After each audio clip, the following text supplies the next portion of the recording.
مرشد اردو سے آپ کی خدمت میں حاضر ہیں۔ فکر اقبال کے تخلیقی ادوار۔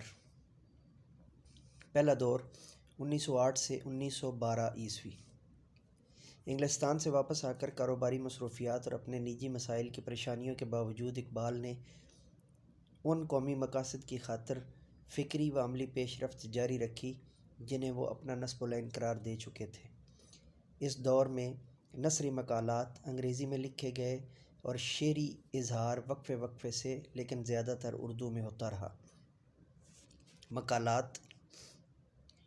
اسلام as a moral and political ideal, Islam as a moral and political ideal, Hindustan review, جولائی دسمبر 1909 میں چھپا۔ دسمبر 1910 میں اقبال نے علی گڑھ کے اسٹریچی ہال میں ایک خطبہ بعنوان "دا مسلم کمیونٹی اے سوشولوجیکل اسٹڈی" دیا۔ اس کا اردو ترجمہ مولانا ظفر علی خان نے "ملت بیضا پر ایک عمرانی نظر" کے عنوان سے کیا تھا۔ اس سلسلے کا تیسرا مضمون "political thoughts in Islam" Hindustan review 1910 میں چھپا۔ آپ یہ لیکچر مرشد اردو پروفیسر ایم اے رضا سے سن اور دیکھ پا رہے ہیں۔ ہمارا یہ چینل اردو کی خدمات کے لیے ہے۔ اس کے علاوہ انگلش کی خدمات کے لیے مینٹور انگلش پروفیسر ایم اے رضا اور اسلامیات اور دینیات کی خدمات کے لیے جامعہ دارالعلوم شیخ الاسلام۔ امید ہے واسے کہ آپ نے چینل سبسکرائب کر دیا ہوگا۔ Welcome back. اس سلسلے کا تیسرا مضمون political thoughts in Islam Hindustan review 1910 میں چھپا۔ اقبال اس زمانے میں اپریل 1910 تا چند ماہ بعد بیاض کے طور پر "اسٹرے ریفلیکشنز" کے عنوان سے اپنے ذہنی تاثرات انگریزی میں رقم کرتے رہے، جو ان کے ذہنی ارتقاء کے مطالعے کے لحاظ سے بہت عام ہیں۔ علاوہ ازیں وہ خطوط بھی قابل ذکر ہیں جو نجی احساسات کے ضمن میں مس عطیہ کو اور فکری احساسات کے ماتحت اکبر الہ آبادی کو لکھے گئے۔ شعری تخلیق کے سلسلے میں یورپ سے واپسی سفر کے دوران میں بحیرہ روم سے گزرتے ہوئے جو تاثرات اقبال کے ذہن میں ابھرے وہ نظم سکلیہ جزیرہ سسلی میں منعکس ہیں۔ احیاء ملی کے لیے مسلمانوں کے تاریخی ورثے اور آثار کو اقبال ایک خاص فکری و جذباتی زاویہ سے دیکھنے لگے تھے، کیونکہ ماضی کی عظیم الشان روایت سے ذہنی و قلبی رابطہ قائم کر کے ہی افراد ملت میں خود اعتمادی کا احساس پیدا ہو سکتا تھا، جو مستقبل کی تعمیر کے لیے ان کے نزدیک از بس ضروری تھا۔ 1911 میں طرابلس الغرب اہل مغرب لیبیا پر اٹلی نے حملہ کیا۔ چند ترک جنرل انور بے، مصطفیٰ کمال وغیرہ بدقت تمام وہاں پہنچے اور عرب قبائل کو منظم کر کے دفاعی جنگ لڑنے لگے۔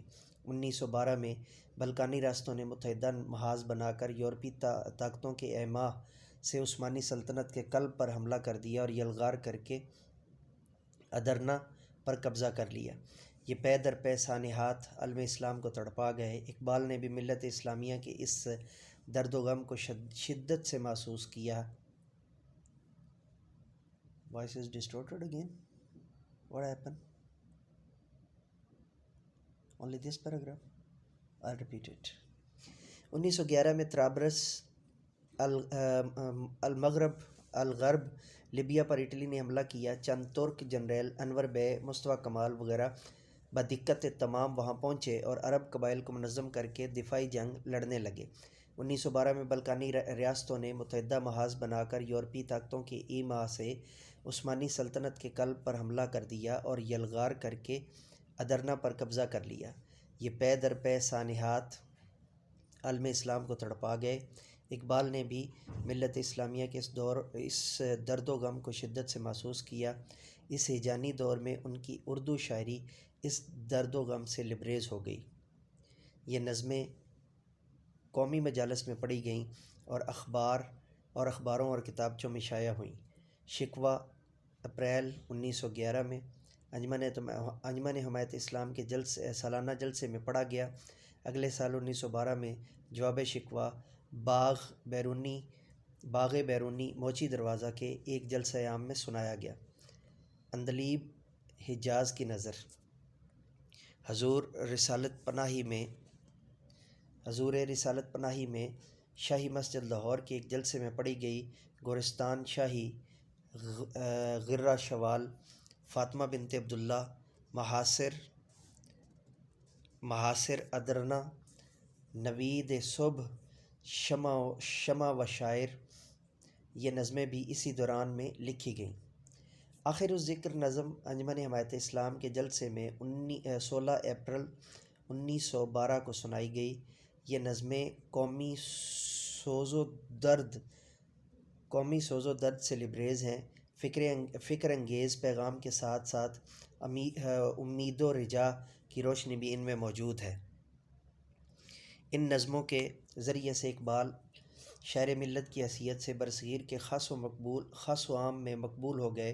ہیجانی دور کی ان مقبول عام تخلیقات سے قطع نظر اقبال اس زمانے میں تنہائی کے شدید احساس میں مبتلا نظر آتے ہیں۔ حقیقت میں اسے ہم فکری کرب کا ایک ایسا عبوری دور کہہ سکتے ہیں جس میں ہجوم افکار اقبال کے قلب و ذہن میں ایک طوفان کی طرح امڈ رہا تھا، لیکن اسے منضبط و مربوط انداز میں اظہار کی صورت نصیب نہیں ہوئی تھی۔ 1910 کی تحریر کردہ سٹرے ریفلیکشنز میں افکار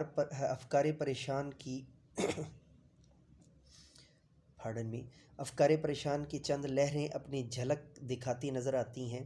انہی لہروں میں اقبال کے فلسفہ حیات خودی کے ابتدائی نقوش بھی ملتے ہیں، لیکن خودی کی بجائے شخصیت کے عنوان سے اس شخصیت کی جھلک آپ بھی دیکھتے چلیے تاکہ آگے چل کر اقبال کے تصور خودی کو سمجھنے میں مدد ملے۔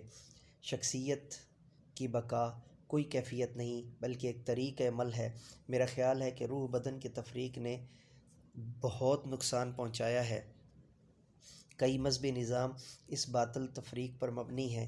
انسان اصلاً ایک توانائی، ایک قوت یا قوتوں کا ایک ایسا مجموعہ ہے جس کے عناصر کی ترتیب میں اختلاف کی گنجائش ہے۔ ان قوتوں کی ایک مخصوص ترتیب کا نام شخصیت ہے۔ شخصیت انسان کا عزیز ترین سرمایہ ہے، لہٰذا اسی کو خیر مطلق قرار دینا چاہیے۔ اپنے تمام اعمال کی قدر و قیمت کو اسی معیار پر پرکھنا چاہیے۔